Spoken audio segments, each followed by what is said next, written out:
Hey there. So this week I really wasn't going to do a video. I actually decided about last Wednesday. Usually through the week I'm thinking about what I'm going to do, and then by Friday it's kind of welling up inside of me, and Saturday or Sunday I'll record it and release it. But there was nothing welling up inside of me this last week. And I don't know, the Lord got on me about that today. So here it is on Sunday. By the way, I'm in North Carolina. That's Pilot Mountain in the background. A little mom and pop truck stop. I love these kind. Anyway, so the Lord got on me. Sort of like two questions. One was, so what if someone needs this video? What if someone is actually more down than you are, and they just need an encouraging word? Okay, well, that could be. Then second question, why are you down? And I started thinking about it, and it turned out I was down for some pretty dumb reasons, some pretty temporal reasons like, well, things didn't go my way, somebody didn't treat me right, and I don't know, I think I was being a baby, you know. That's how we respond a lot of times when we don't get what we want. We kind of pout, right?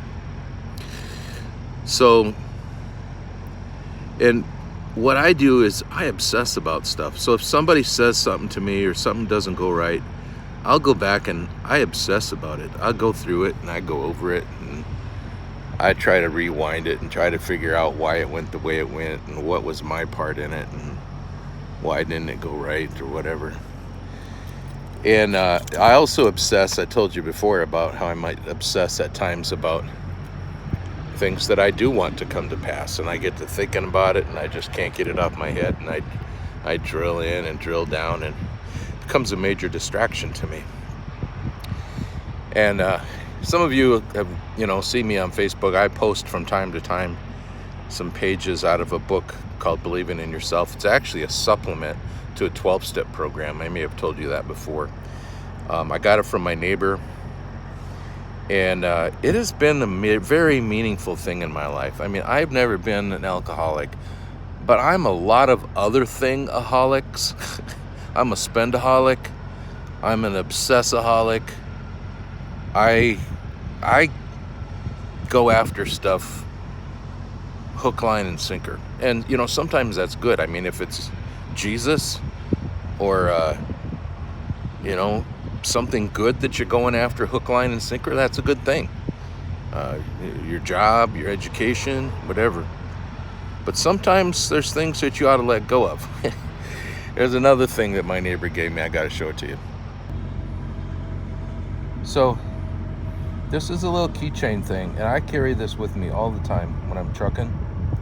It says, God grant me the serenity. It's a serenity prayer. To accept the things I cannot change, the courage to change the things I can, and wisdom to know the difference. Wow, huh? And for me, it's, the big one is that number 2 one, accept the things I cannot change.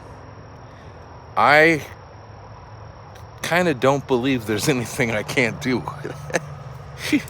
And that could be good and that could be bad, because there's things that only God can do. And in the meantime, we have to be willing to accept that this is not my mission right now. This is not where all my energy should go right now. I mean, you can just go right off track for somewhere between an hour and a year trying to make something a way that you want it to be. Anyway, back to the point. I'm going to go inside right now and I'm going to share the scripture, and then the direction of our focus from Matthew chapter 10 today. Okay. You want to know something kind of funny? It's not really that funny, but in the 70-foot walk from the back of my truck up here to the cab of my truck, my spirit is lightened. What does that tell me? It tells me the very thing that I've been talking about to you for all these last weeks, and that is that the enemy will come at us with stuff to get us off track, to try to keep us from doing the main thing. And I didn't feel the greatest in my spirit, so I didn't want to share with you because I wanted to come from a point of strength. But you know what? Sometimes in our strength, we're not really that strong. And in our weakness, the Lord is made strong. You know, we're really not the engine of our lives. Christ is the engine. We're just coming along for the ride, and we can object to the ride, or we can follow the engine when he asks us to do so. That's a little bit of what we're talking about this week. I'm kind of reviewing. Let's look at it. So the beginning of chapter 10 tells his disciples, he sends them out. You know, he says, go out, do the things that I've been doing. And then he says, don't get all wrapped up in material things. And if a household accepts you, that's where you're supposed to be. If someone doesn't accept you, don't waste your time and energy on trying to prove it by your knowledge. Just walk away and let your peace return to you. If anyone doesn't welcome you, shake the dust off your feet. And by the way, you don't need to tell them that that's what you're doing. And then he said persecution will come. And he basically says that people are going to treat you the way that they treated me. That's Jesus speaking. People didn't treat Jesus so well. And they might not treat us that well. It is enough for a disciple to become like his teacher and a slave like his master. If they called the head of the household Beelzebul, how much more the members of his household. Therefore, don't be afraid of them. Since there's nothing covered that won't be uncovered, and nothing hidden that won't be made known. What I tell you in the dark, speak in the light. What you hear in a whisper, proclaim on the housetops. Don't fear those who kill the body, but are not able to kill the soul. Rather, fear him who is able to destroy both soul and body in hell. The hairs of our head are numbered. So I guess in conclusion today, what I'm saying is share your faith. Jesus said that when we're out and about, that's what we should be doing. And how do you know what to share? I don't know if you've ever been a part of something where you were supposed to memorize some kind of a script so that you could share your faith. I mean, I remember one that said, if you were to die today, you know, would you be, whatever it said. You know, or other people say, well, you need to tell people that they're going to go to hell if they don't come to Christ. You show me one place in Scripture where that's the way Jesus exampled to us that we should treat people who don't know him. The only time he got rough at all was with the religious in the Jewish church at the time, because they already thought that they had everything they needed. They knew, you know, they were above Jesus. And the way that he always won people over was with his love. And the way that his disciples won people over was by telling the story. Hey, did you hear what happened to me? Paul says, I was killing Christians, and I was on a horse, and I was on my way to kill some more Christians, and Jesus appeared to me.